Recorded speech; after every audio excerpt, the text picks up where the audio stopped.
Antes de discutir se a imigração é boa ou má, convém começar pelo básico. Ela existe, cresceu muito e está a mudar Portugal. No final de 24, o país registrava mais de 1,5 milhões de estrangeiros residentes. Em 2017 eram um pouco mais de 400 mil. Portanto, não estamos a falar de uma percepção nem de um exagero mediático. Estamos a falar de uma transformação real e essa transformação acontece num país bastante envelhecido, com cada vez menos jovens e claramente dependente do saldo migratório para conseguir crescer e manter-se demograficamente. Ou seja, a imigração não é um detalhe de Portugal de hoje, é uma das suas grandes mudanças estruturais. Mas atenção, esta realidade não se distribui de forma igual. Concentra-se sobretudo no litoral, especialmente em Lisboa, Faro, Setúbal e Porto, e isso significa que há portugueses para quem este fenómeno é cotidiano, visível e imediato, e outros para que é mais distante. É por isto que o debate sobre a imigração tem tanta carga emocional, porque as experiências são diferentes, as percepções também, e a política entra precisamente aí. Ao longo deste programa, vamos então passar dos factos para os dilemas. Primeiro, perceber porque é que Portugal precisa desta mão de obra, destes imigrantes, e como é que o modelo económico e a própria União Europeia influenciam esta mesma realidade. Depois, olhar para a forma como o Chega, obviamente, não dá para falar de imigração sem falar do Chega, transformou a imigração num eixo central do combate político. E por fim, entrar na questão mais difícil de todas: como equilibrar a identidade cultural, integração e humanismo numa democracia liberal. E aqui entra o primeiro ponto fundamental, o tipo de economia que o nosso país tem. Portugal é uma economia muito dependente de serviços, turismo e setores intensivos em mão de obra. Segundo dados do Instituto Nacional de Estatística, o setor destes serviços representa cerca de 75% do PIB português, sendo o turismo um dos motores principais da economia. Nos últimos anos, Portugal ultrapassou os 30 milhões de turistas anuais, o que cria, obviamente, uma procura enorme por trabalhadores em áreas como a hotelaria, a restauração, transportes e serviços urbanos. O problema é que, ao mesmo tempo, a população portuguesa está, como disse no início do episódio, a envelhecer e a diminuir depois em idade ativa. A taxa de fecundidade em Portugal situa-se perto de 1,4 filhos por mulher, muito abaixo do nível necessário, 2,3, para a renovação geracional. Resultado, há cada vez menos trabalhadores portugueses disponíveis para muitos setores essenciais da nossa economia. É aqui que entra então a imigração. Hoje, trabalhadores estrangeiros estão fortemente presentes em áreas como já retifiquei, que já identifiquei, como a agricultura intensiva, especialmente no Alentejo, construção civil, que voltou a crescer nos últimos anos, o turismo, restauração, logísticas, entregas urbanas, serviços domésticos e muitos cuidados. Em muitos destes setores, os empresários afirmam que simplesmente não conseguem encontrar mão de obra nacional suficiente. Ou seja, em alguns casos não se trata apenas de falta de trabalhadores, mas também de salários muito baixos ou de condições de trabalho super exigentes que afastam parte da população portuguesa. Há ainda outro fator que eu acho que seja estrutural: a segurança social. Num país envelhecido, com cada vez mais pensionistas, o sistema depende obrigatoriamente de trabalhadores ativos que façam descontos. Nos últimos anos, esta entrada de trabalhadores estrangeiros tem ajudado, obviamente, a aumentar o número de contribuintes para a segurança social, contribuindo depois para o equilíbrio deste mesmo sistema super importante. Mas há um segundo nível desta questão. Portugal não decide tudo sozinho, e aqui entra a dimensão europeia que falei ao início. Portugal faz parte da União Europeia, que garante a liberdade de circulação de pessoas entre os Estados-membros. Significa que cidadãos de países da União Europeia podem viver e trabalhar em Portugal sem nenhum tipo de necessidade de autorização especial. Mas mesmo para estes cidadãos de fora da União Europeia, a política migratória portuguesa tem sido, obviamente, historicamente, relativamente aberta. Durante muitos anos existiram mecanismos que facilitavam muito a regularização de trabalhadores de qualquer parte do mundo, estrangeiros, que já estivessem depois a trabalhar no país, e o próprio Estado incentivou mesmo com programas de atração de mão de obra para conseguir responder às tais necessidades que os empresários se queixavam, às necessidades económicas.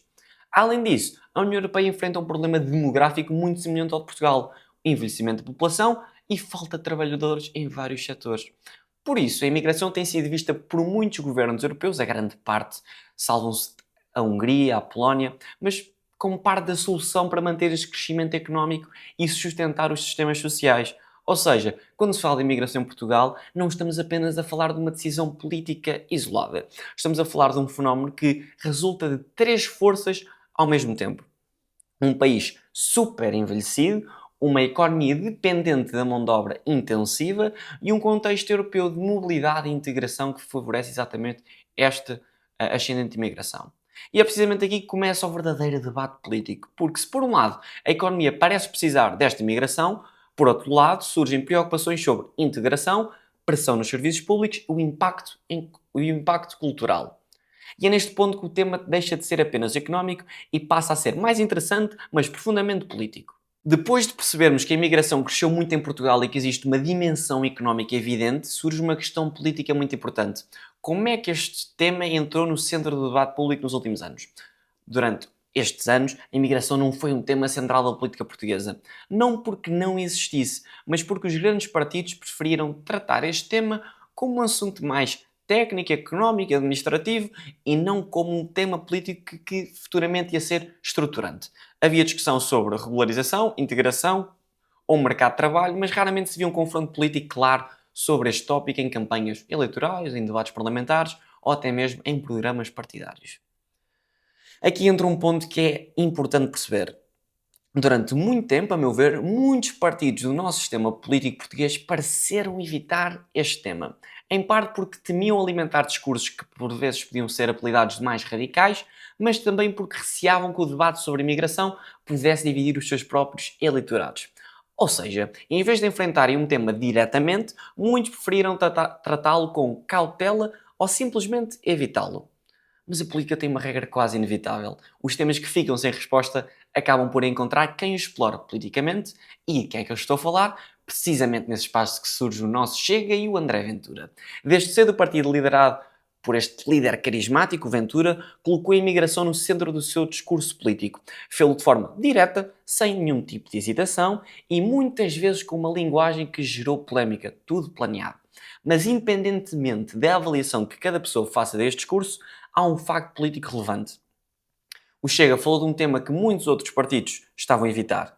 Isso teve um efeito claro. Ao trazer a imigração para o centro do debate político, o Chega e o seu líder conseguiu mobilizar um conjunto de eleitores que sentiam que este assunto até hoje não estava a ser discutido de forma aberta no nosso sistema político. Em política, como já disse, muitas vezes não ganha apenas quem tem a melhor proposta, ganha também quem consegue ocupar primeiro espaço do debate. E nesse sentido posso dizer que esta parte de crescimento político do Chega está muito ligado a este fenómeno. O vazio deixado por outros partidos acabou por criar um terreno fértil para quem decidiu transformar a imigração num tema central da disputa política. Isto não significa que o tema tenha surgido apenas com o Chega, obviamente, nem que o debate se resuma a um único partido a falar, mas significa sim que a forma como os outros partidos lidaram com este tópico, muitas vezes com demasiada prudência, muito silêncio, muito desconforto, acabou por abrir espaço para que o tema fosse apropriado unicamente e politicamente por um partido. Isso mostra algo interessante sobre o funcionamento das democracias. Quando determinados temas são evitados durante demasiado tempo pelo centro político, pelo PS e pelo PSD nos casos, muitas vezes acabam por regressar ao debate de forma mais polarizada e intensa. E foi exatamente isto que aconteceu com a imigração em Portugal e com o Chega. Depois de discutir números, economia e política partidária, chegamos talvez ao ponto mais difícil deste debate: o dilema entre identidade cultural e o humanismo. Em muitas democracias modernas, o debate sobre a imigração costuma dividir-se em dois campos quase opostos. De um lado estão aqueles que enfatizam a necessidade de proteger a identidade cultural de uma sociedade, os seus costumes, a sua língua, as suas normas sociais. Do outro lado estão aqueles que colocam o foco no humanismo e na ideia de acolhimento. Mas talvez a verdadeira questão não seja escolher entre estes dois princípios, entre a direita radical e a extrema-esquerda. A verdadeira questão é como os tornar compatíveis, porque existe um problema que raramente é discutido de forma frontal. Muitas vezes, em nome de um certo discurso humanista, defende-se uma abertura migratória quase automática, como se o simples ato de receber pessoas resolvesse por si só um problema que é moral. Porquê que é moral? Se uma sociedade recebe pessoas sem garantir condições reais de integração, emprego digno, habitação, acesso a serviços, aprendizagem da língua e uma inserção social, então este suposto humanismo pode acabar por se tornar apenas simbólico. Na prática, o que acontece em muitos casos é que os imigrantes acabam por viver em situações de precariedade profunda, em bairros sobrelotados, com salários baixos ou até mesmo em situações de exploração laboral, enquanto o discurso político continua a apresentar essa realidade como um exemplo de abertura, humanismo e solidariedade.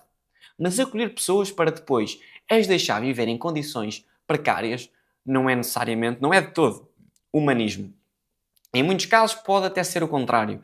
Por isso talvez seja necessário introduzir uma ideia simples no debate. O humanismo exige responsabilidade. Uma política migratória séria não pode basear-se apenas na ideia de abertura. Tem também de se considerar a capacidade real de uma sociedade para integrar quem chega. Isso implica duas coisas. Garantir que quem entra numa sociedade encontra estas tais condições dignas de vida e de trabalho, porque receber pessoas para as colocar num ciclo permanente de precariedade não resolve nenhum tema, nenhum tipo de problema humanitário, apenas os desloca de um país para outro. Segundo, implica reconhecer que a integração é um processo de dois lados. Quem chega a um país procura naturalmente, e nestes casos então, melhores condições de vida, mas também entra numa comunidade com valores, normas sociais e práticas culturais próprias que não podem ser descredibilizadas. Integração significa precisamente isso, participar de uma sociedade e adaptar-se ao seu quadro cultural e institucional. Portanto, talvez a posição mais equilibrada neste debate seja uma sociedade pode ser simultaneamente aberta e exigente. Aberta no sentido de acolher pessoas e reconhecer a sua dignidade, mas exigente no sentido de garantir que a imigração ocorre de forma sustentável e que existe uma integração real. Humanismo sem integração pode transformar-se em hipocrisia política, identidade cultural sem abertura pode transformar-se em exclusão. O verdadeiro desafio deste tema, destas democracias modernas, é encontrar um ponto de equilíbrio entre dois extremos bem distantes. Talvez a verdadeira questão não seja devemos ou não receber imigrantes. A questão é se estamos preparados para os receber com responsabilidade, se temos condições para o fazer com dignidade e se estamos dispostos a exigir que quem chega também se integre nos valores e nas regras da sociedade que os acolhe. Isso sim seria uma forma de humanismo ligado à responsabilidade e ao respeito pelo nosso país, pela nossa identidade cultural, pela identidade cultural de uma comunidade. Chegamos assim ao fim de mais um episódio, o episódio 89 do Política que Interessa, muito importante. Parem o vídeo, like e subscrever. Obrigado por estarem desse lado. Na próxima semana vou estar à conversa com dois convidados. Sairá certamente sábado e domingo. É sempre um prazer estar aqui convosco. Redes sociais, como sempre, aqui em cima. E na próxima semana voltamos a encontrar. Até lá.